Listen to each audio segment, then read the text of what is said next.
La economía va a crecer, pero poquito.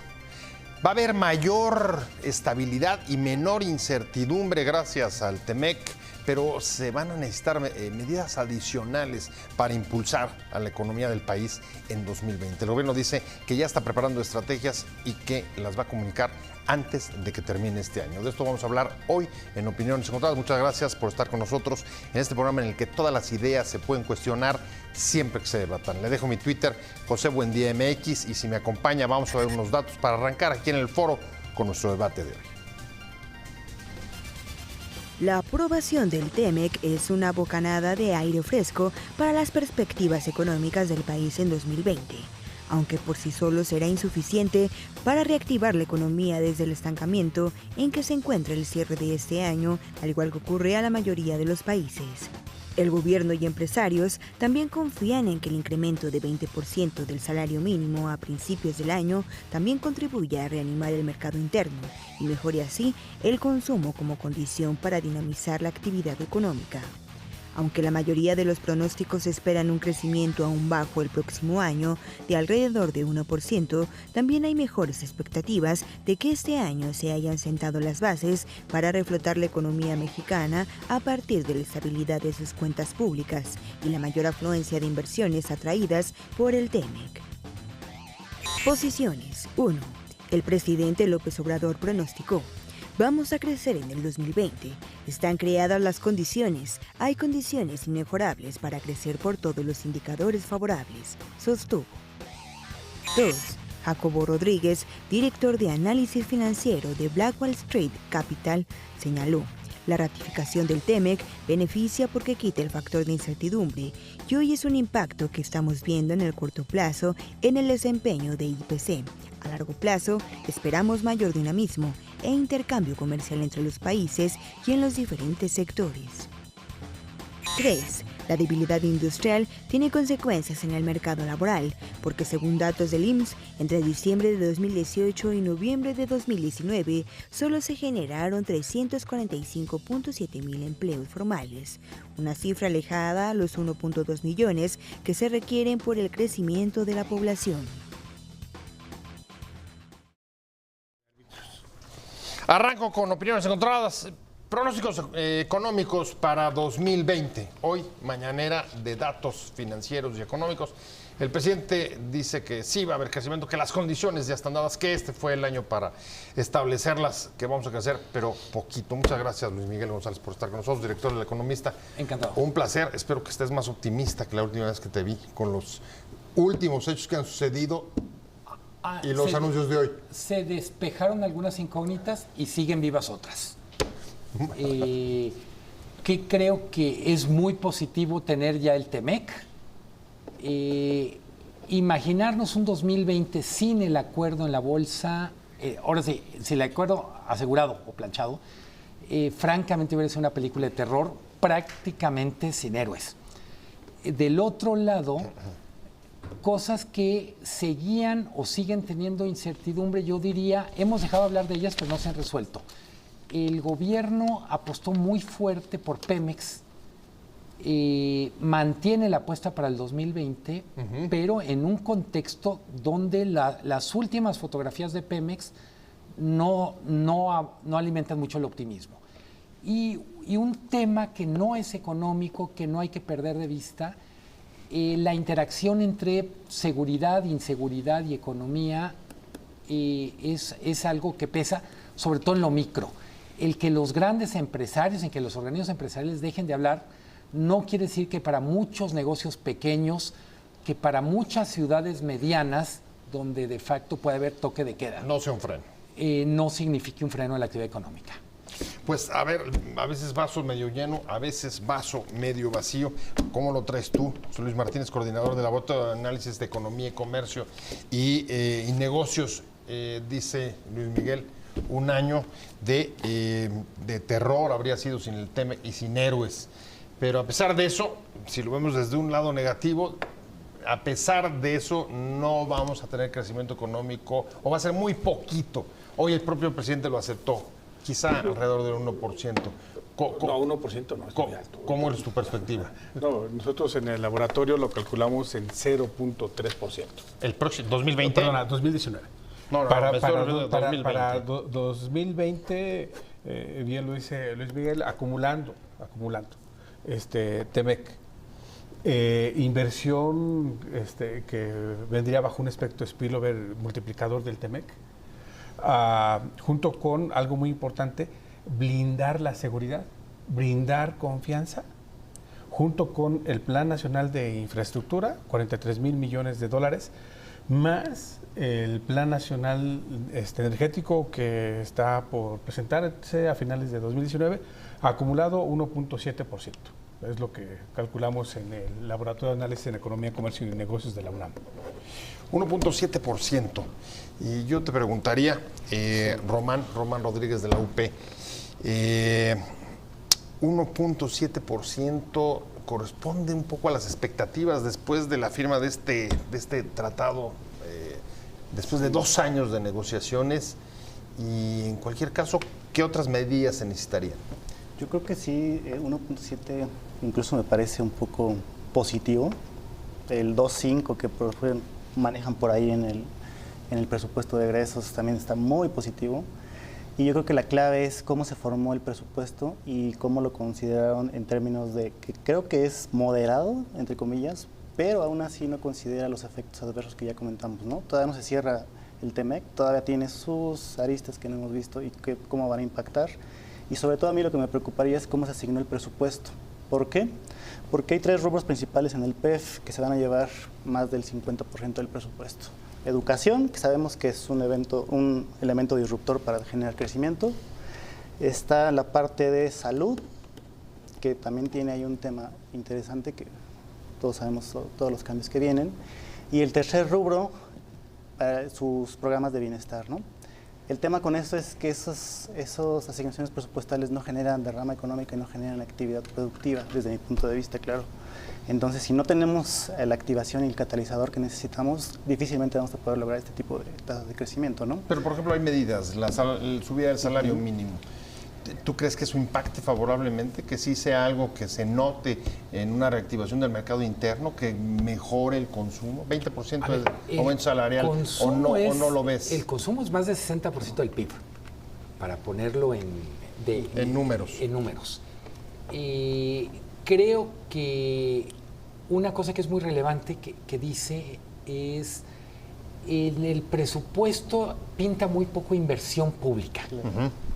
Y es cierto que la inversión pública no es necesariamente un factor que nos da el resultado económico al corto plazo, pero genera condiciones para poner en marcha cosas que sí se mueven en el corto plazo. Yo diría, hay 2 grandes preguntas para el 2020. Uno es si el gobierno ya terminó la curva de aprendizaje, en particular en el ejercicio del gasto público. Una de las grandes malas noticias de este año, que como es técnica, como es un poco aburrida, no tuvo la importancia que requiere, es el subejercicio. Tenemos un subejercicio generalizado, tenemos dependencias como Conagua que traen subejercicio superior al 80%, todavía al mes de octubre. Es muy fuerte. Entonces yo diría, uno de los, para mí es, tenemos poco presupuesto y no se está ejerciendo.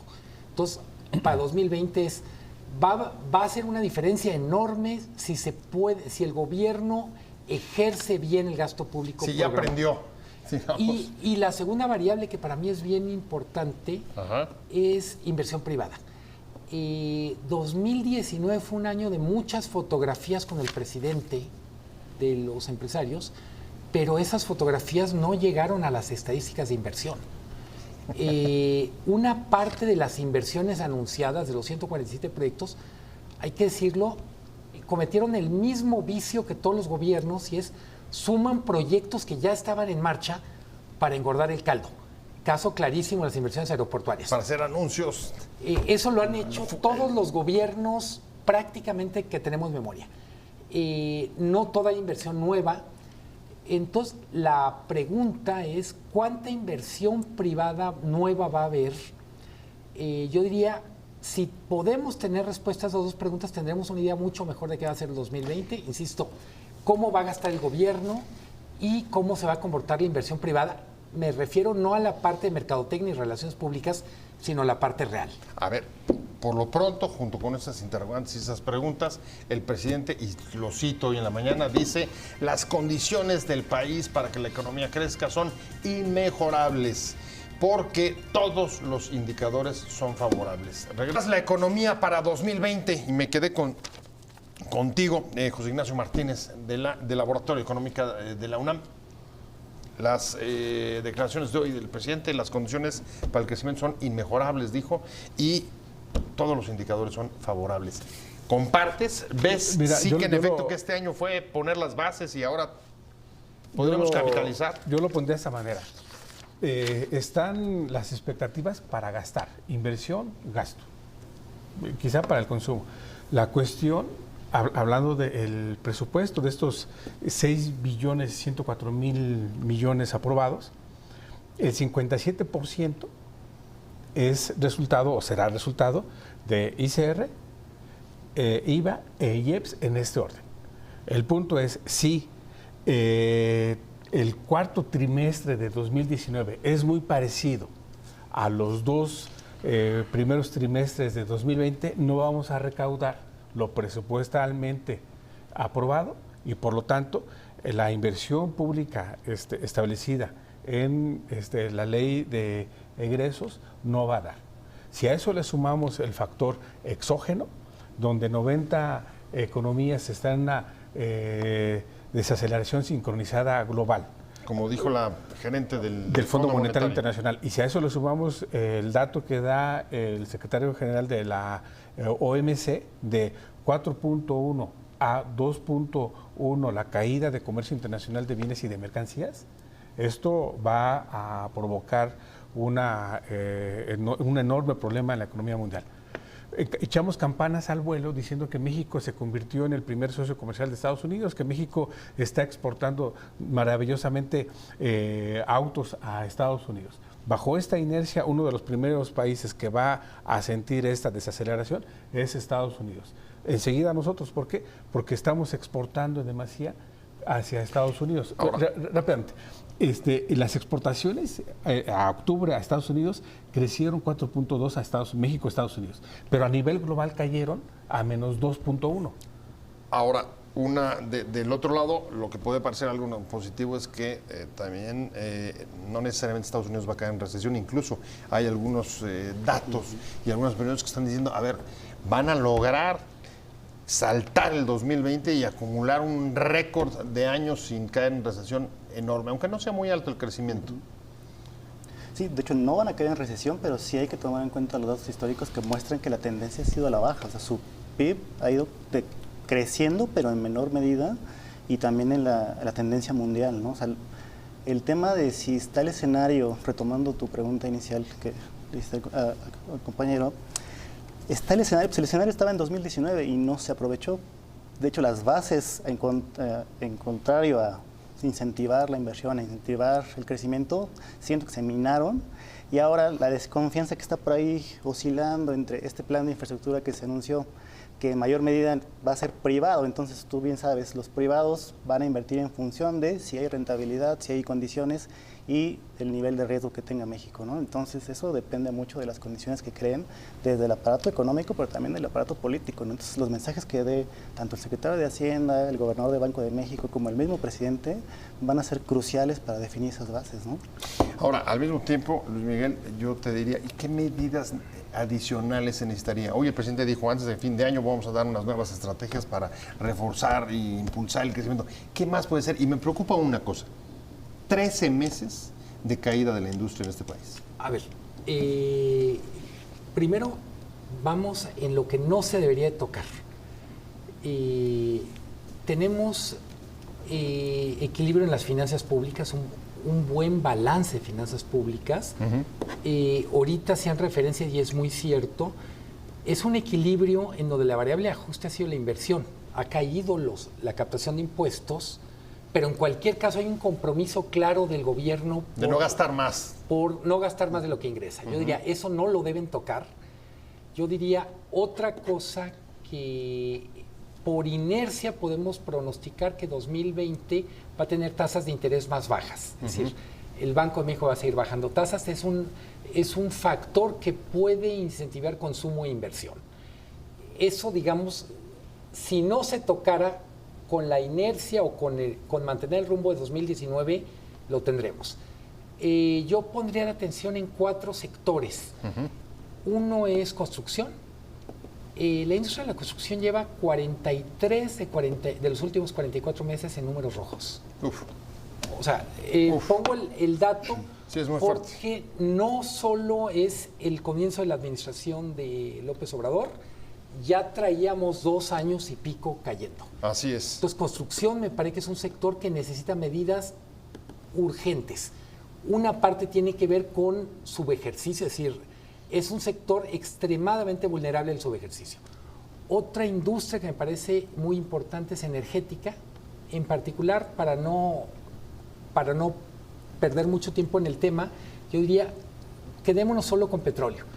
Hasta ahora lo que tenemos es una política de apostar muy fuerte por Pemex, de duplicar la apuesta por Pemex, en un contexto en donde Pemex, vamos a decir, usando una metáfora, digamos, de caballos, es un caballo muy malo para apostar el aguinaldo. O para poner, digamos, todos los huevos en esa canasta, por decirlo de otra manera.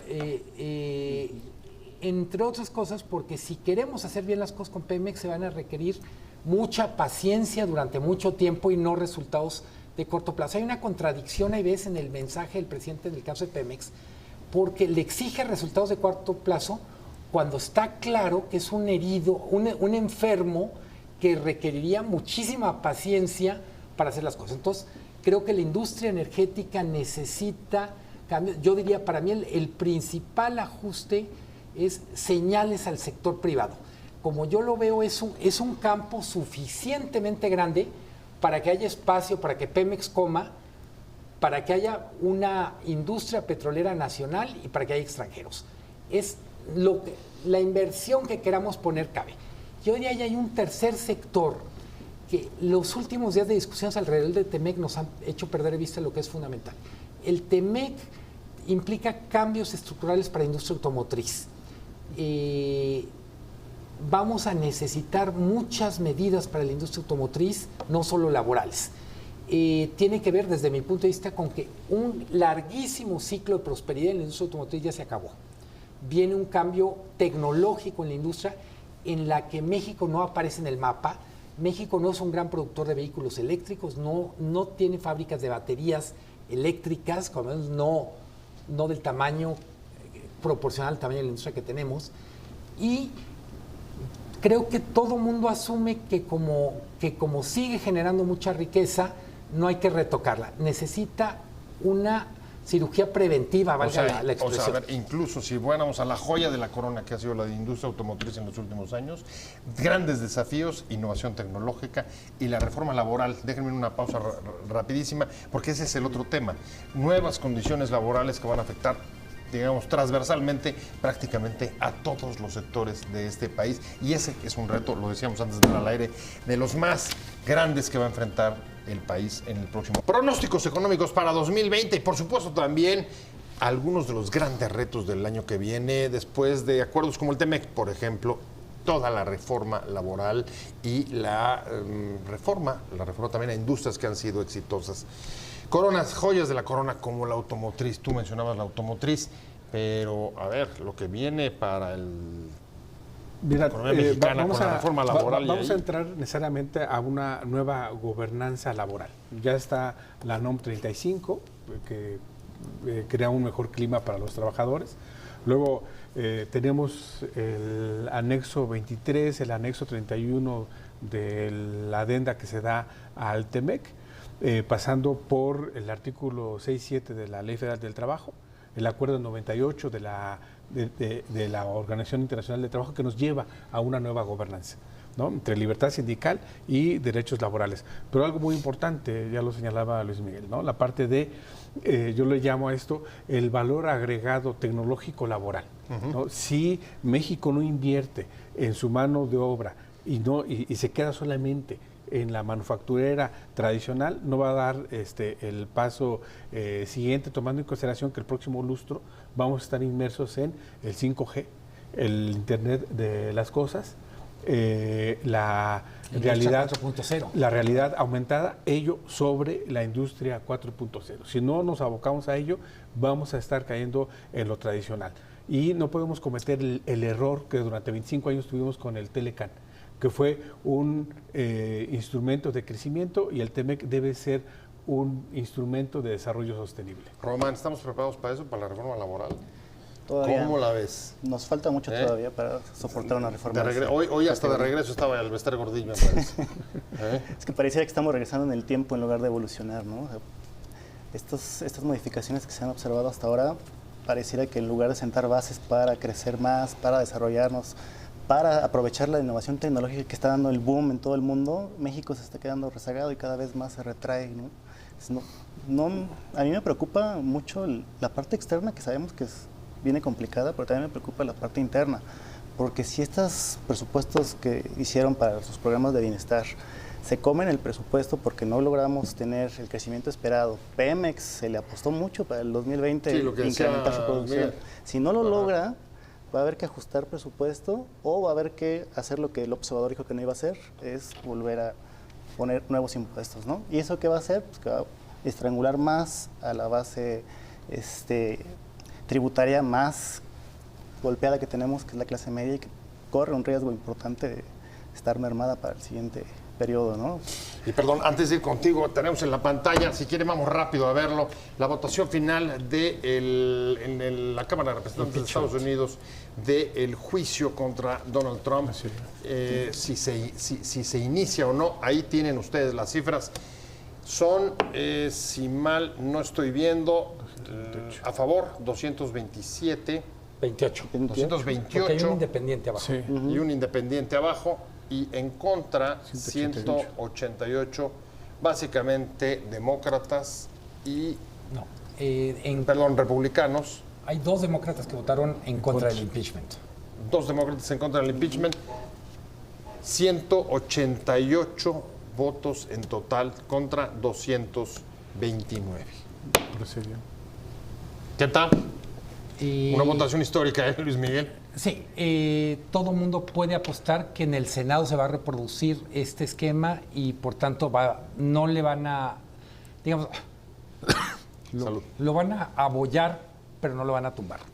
Así es, esas son las perspectivas. Pero regresemos a nuestro tema antes de que se nos vayan. Preguntando laboral, tenemos que hacer en 4 años lo que debimos haber hecho en 40. Ese es el tamaño del problema. Es un asunto, me gustó mucho como lo planteaba, es un asunto de construir una gobernanza laboral donde no la hay, de generar liderazgos que sean capaces de hacer lo que los anteriores liderazgos en esto no fueron capaces de hacer. Me refiero a sindicatos, pero también empresarios. Y ahora estamos obligados. Claro. Sí, no es un asunto solamente del Estado. Sí. Y yo diría que todo esto, iba a decir un telón de fondo, pero más bien se está dando una especie de tapiz. Son hilos de un telar donde lo más importante es el cambio tecnológico y el cambio cultural. Y ¿dónde queda lo tecnológico y dónde queda el cambio cultural? Es indistinguible. A ver, hay coincidencia en esta mesa, pero yo les pregunto, ¿lo está viendo el gobierno? ¿Ustedes creen que este tapiz lo está viendo el gobierno? Yo creo Una que parte sí. O sea, podemos decir lo mismo que date cuenta, ¿se están dando cuenta? Sí, desde todo este tejido jurídico que se da con el cambio de la Ley Federal del Trabajo, con la aprobación del Acuerdo 98, pero falta lo elemental, y ahí es donde hay que ver al presupuesto, el recurso hacia las nuevas tecnologías laborales. Es ahí donde está el faltante. Pero a ver, yo enfatizaría, en el gobierno hay varias posiciones, varias voces, no hay... Si no es homogéneo. De hecho, yo diría es una orquesta que trae varias partituras. Okay. Entonces yo diría, entre todos traen la película completa, pero cada quien trae un fragmento. Y una gravísima omisión, tanto en lo fiscal como en lo laboral, es lo relacionado con la informalidad. Tenemos 60% de la población trabajando en la informalidad, 22% del PIB, y no hay un plan ni desde lo fiscal ni desde lo laboral para literalmente para corregirlo. Yo no digo combatirlo porque no son nuestros enemigos, nomás faltaba. Sí, no es... Pero es increíble que llevemos un año sin hablar de la informalidad en un contexto en que estamos discutiendo fiscalización, rendición de cuentas, laboral, productividad. Y esto es lo que nos va a llevar para 2022. 2020 impensable, es año preelectoral, 2021 menos, pero en 2022 necesariamente debemos tener una reforma fiscal que incorpore todos estos elementos. El país no puede continuar sin una verdadera reforma fiscal y nos debe llevar ahí. Entonces no están viendo, digamos, que se vayan a aterrizar este año y por supuesto tampoco en el 21. No, o sea, buena 2022. parte de estos 4, de hacer en estos 4 años, de los 40 que hemos perdido, van a empezar en el 22. ¿Cómo ven?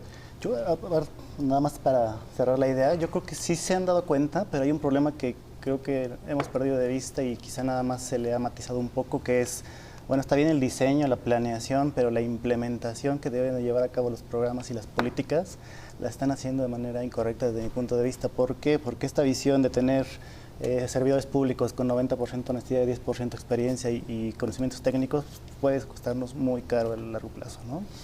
Luis Miguel. Totalmente. Creo que hay un Hay tema que coincidencia ahí. tiene que ver con la calidad del servicio público.